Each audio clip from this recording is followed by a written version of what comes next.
Good morning. It's Wednesday, the 5th of March, and this is Govindraj Ethiraj, headquartered in broadcasting and streaming as always from Mumbai, India's financial capital. The top stories and themes for the day. The stock markets are on standby as the tariff bombs now start dropping.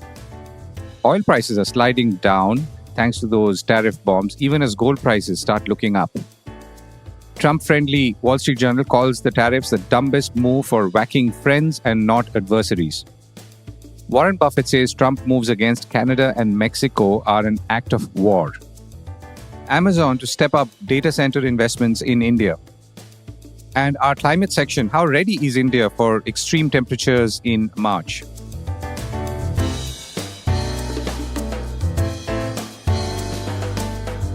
This is a call report with Govindraj Ethiraj. The markets are waiting with bated breath. The global markets are turning, and the stock markets no longer feel the Trump administration is good for them, at least in the near term. In the long term, who knows? The concerns have also shifted from just the impact of tariffs to the mounting uncertainty, which has obviously been messing with businesses and their leadership for several months, actually almost 3 months now. Businesses don't like uncertainty in taxes, which obviously includes tariffs.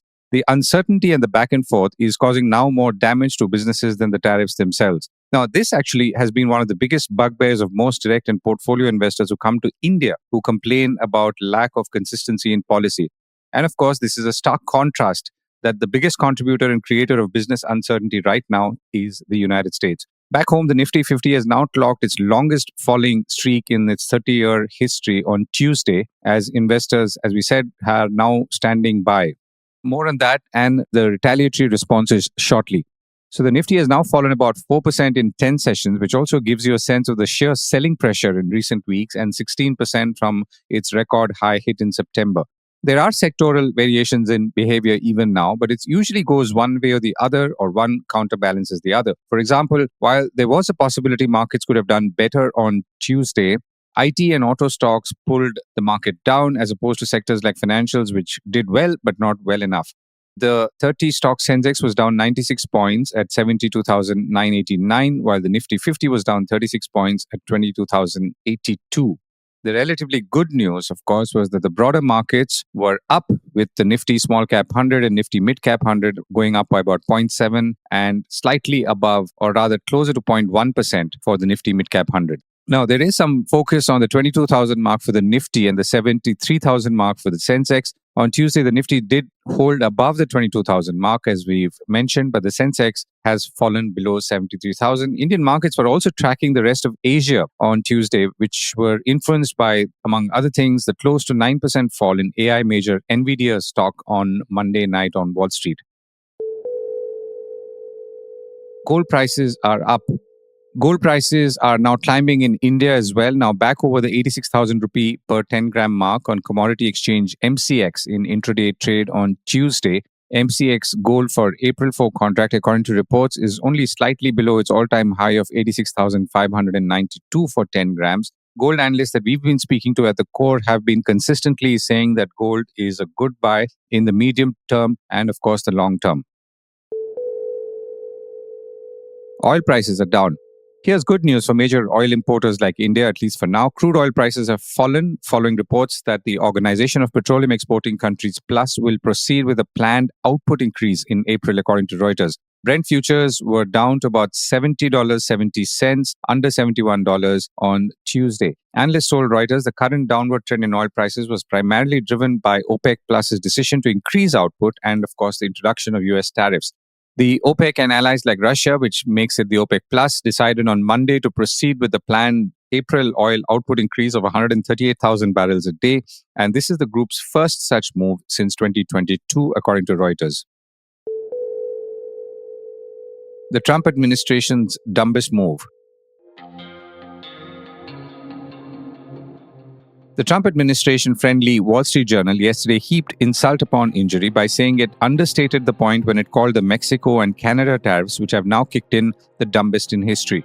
Mr. Trump is whacking friends and not adversaries. His taxes will hit every cross-border transaction, and the North American vehicle market is so interconnected that some cars cross a border as many as 8 times as they're assembled, said the Wall Street Journal, which is, of course, an interesting point to note for someone trying to understand supply chain dynamics anywhere in the world. The Wall Street Journal and others have also quoted an analysis by the Anderson Economic Group, which said that the 25% tariff hike will raise the cost of a full-sized SUV assembled in North America by $9,000 to $8,000 for a pickup truck. There are other estimates which say prices of vehicles could go up by $12,000 depending upon the kind of vehicle and its size.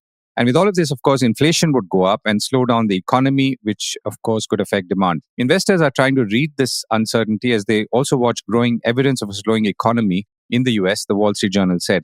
Meanwhile, legendary investor Warren Buffett compared the planned tariffs on Canada and Mexico to an act of war.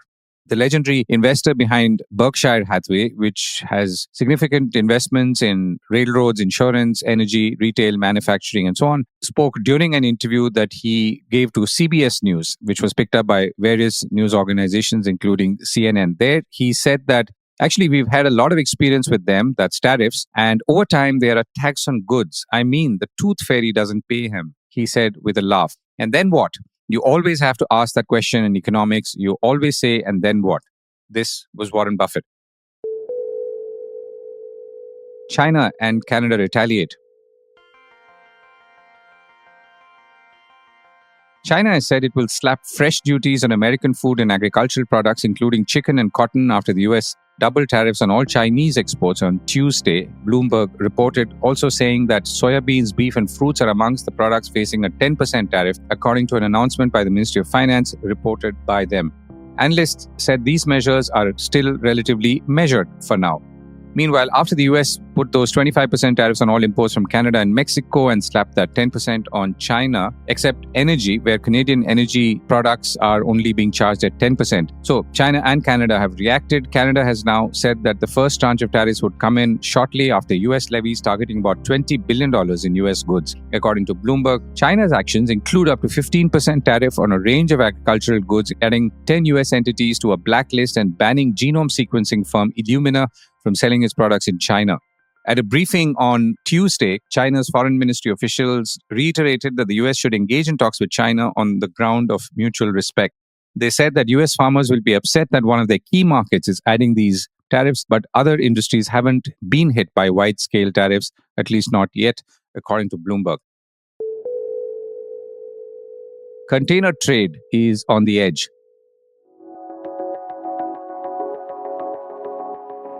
Meanwhile, the global ocean shipping industry that handles 80% of world trade is in stormy waters as these tariffs kick in.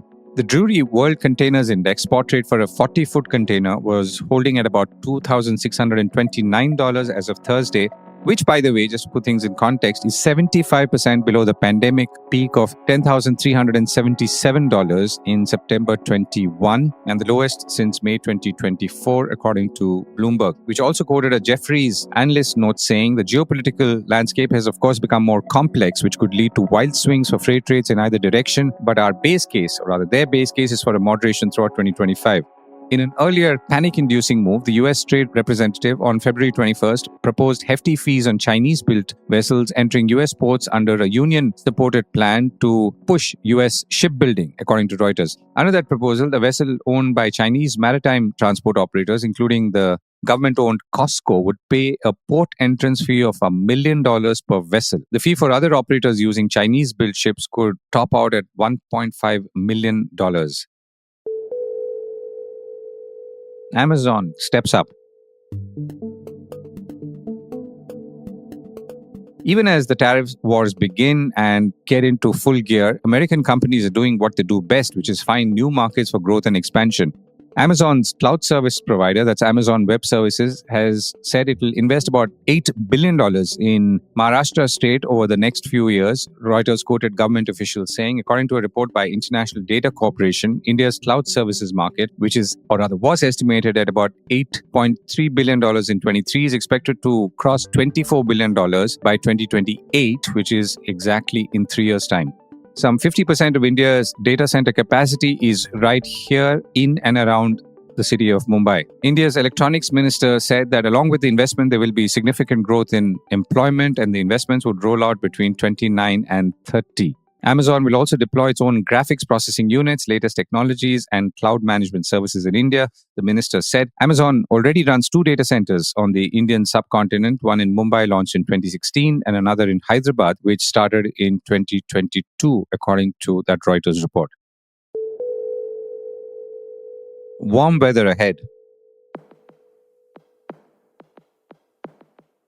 Climate and linked conditions will affect our lives in more ways than one in coming months. And it's only fair that since lives and livelihoods and thus businesses are going to be affected, we spend some time on this issue.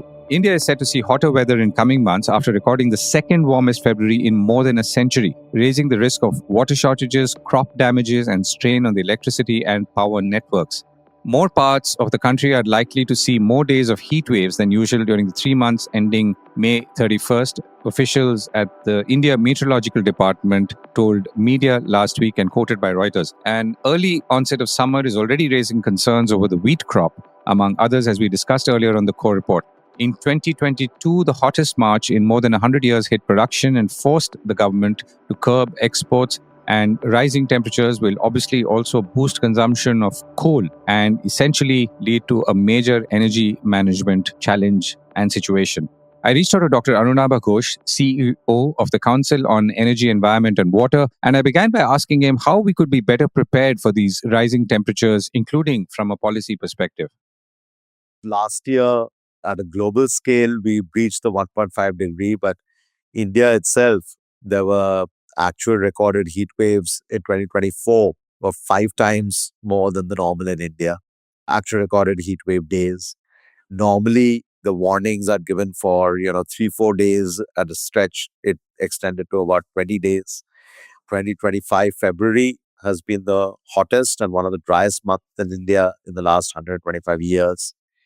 In Maharashtra, where you're based, in Mumbai, even in Thane, I think the first heat wave of 2025 occurred in February itself. Mumbai, the maximum temperature crossed over 38 degrees, 38.7 degrees. So this is now occurring, and this is getting worse because of climate.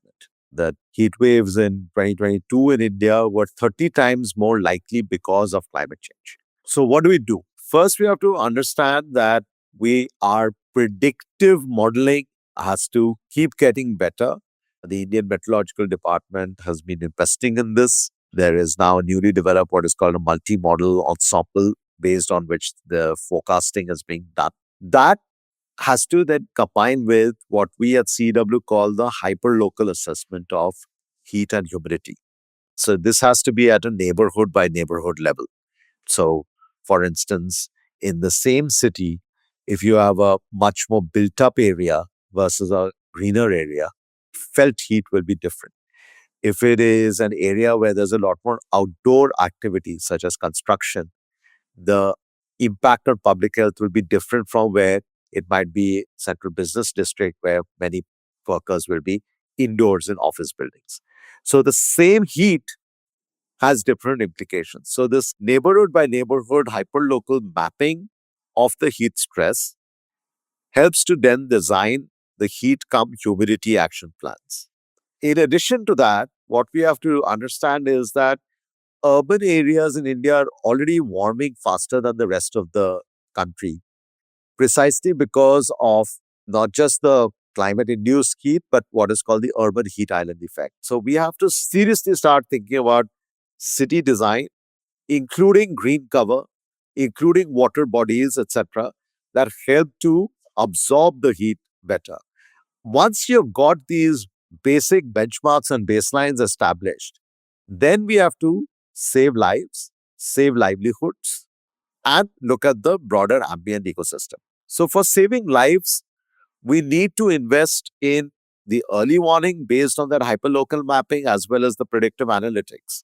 But especially for the poor and the vulnerable, those working outdoors, we need to build cooling shelters in that very kind of evidence-based way, which are the parts of the city, etc., that this is needed. On top of that, we have to also think about the cooling solutions that we are providing in low-cost housing. Not everybody is going to be able to afford an air conditioner. So how do we ensure that the financial instruments that are there to lower the upfront cost of, say, higher efficiency, ceiling fans, etc., or passive cooling solutions, all this is designed into the low-cost housing that is being developed. And finally, we will have to also think of micro insurance schemes to support workers who are going to lose income when it becomes too hot to work outdoors for at least a certain number of hours in the day, if not for the entire day as a whole. So, heat is not just, again, an environmental impact of climate change. It then has economic impact in terms of the hours your workers can work, and it has equity impacts in terms of those who are living in more exposed areas, undertaking more exposed work, or do not have the resources to support themselves when they lose income as a result. Dr. Ghosh also recently authored a piece in the Hindustan Times where he put out an action plan for combating air pollution in New Delhi, the capital. Of course, air pollution is not such a blazing issue right now, and maybe blazing is the right word, because in summer times, air quality improves, and usually and perhaps often that causes people to slack and not much is done, leading to a situation where it's winter once again and pollution starts rising.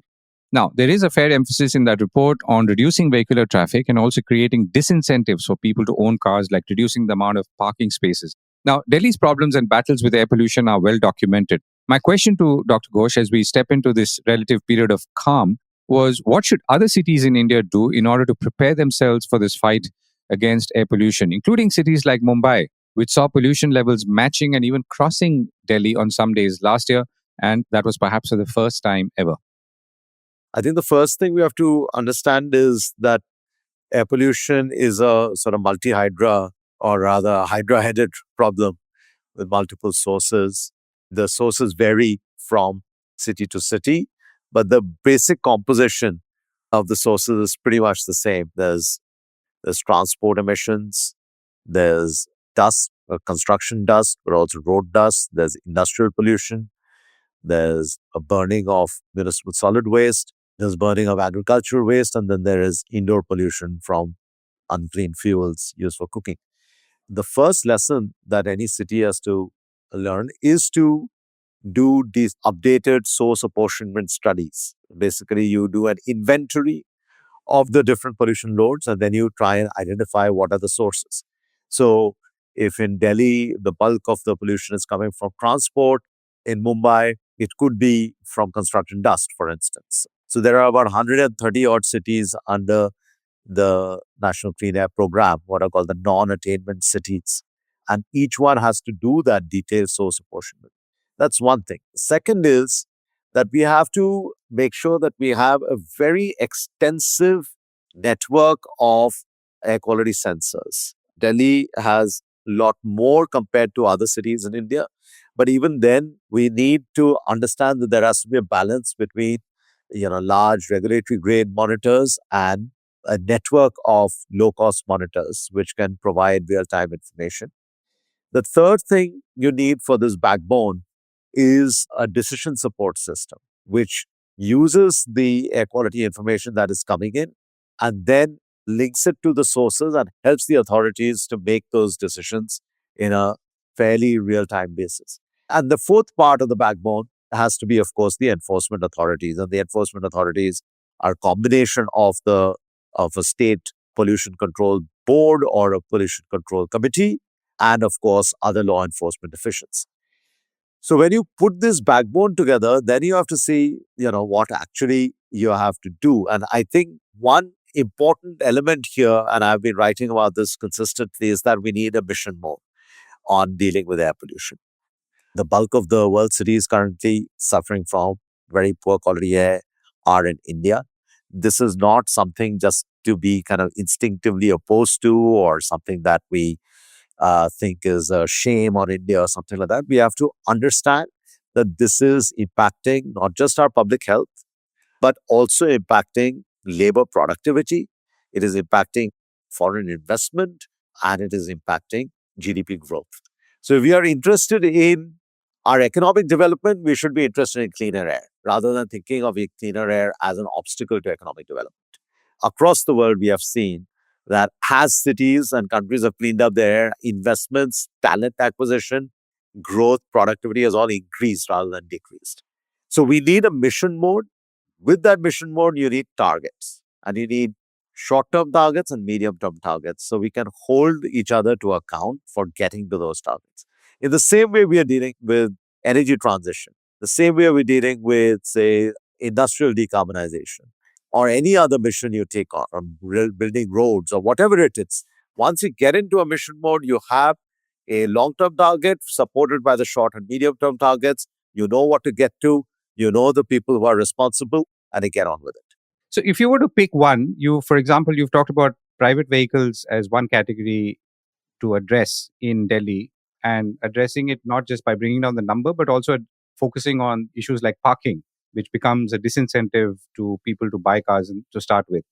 Is that something that you feel more feasible compared to the others? I mean, in terms of friction and so on? No, see, there will always be friction at the outset for any kind of proposed change. But at the same time, we have to see the intervention here, proposed here, is not just for air quality. It actually improves your travel time while reducing congestion. It improves the fluidity in a city, the dynamism in the city. So parking has to be part of a solution that we have proposed, as along with the investment in public transport, the number of buses that need to be there, in addition, of course, to the metro railway, etc. And as well as the cleaning up of the actual fuel. So shifting away, we are recommending a sales mandate for e-vehicles. Parking, decongestion, congestion pricing, public transport, and the shift in the fuel type are part of the overall transport plan that we are suggesting. Right? Just one or the other, if you do it, the friction arises when you say there is only one solution and the others don't have to happen.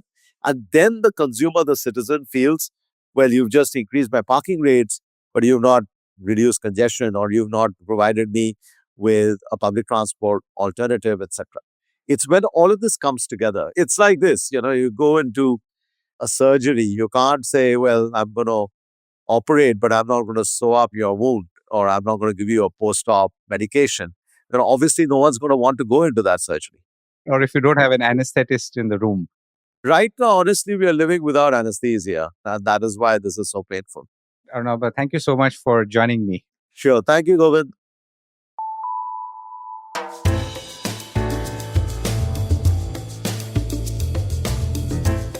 That was the Core Report with me, Govindraj Ethiraj. Do stay connected with more of our coverage at the Core. You can check out our website or sign up to our newsletter for our exclusive stories, one in-depth feature a day on www.thecore.in. Do also track us on LinkedIn, where we usually post synopses or extracts of our top stories and interviews. We would love your feedback on how we can make business more interesting and relevant, including, of course, India's vibrant manufacturing sector. So write to us at feedback@thecore.in. And thank you once again for listening.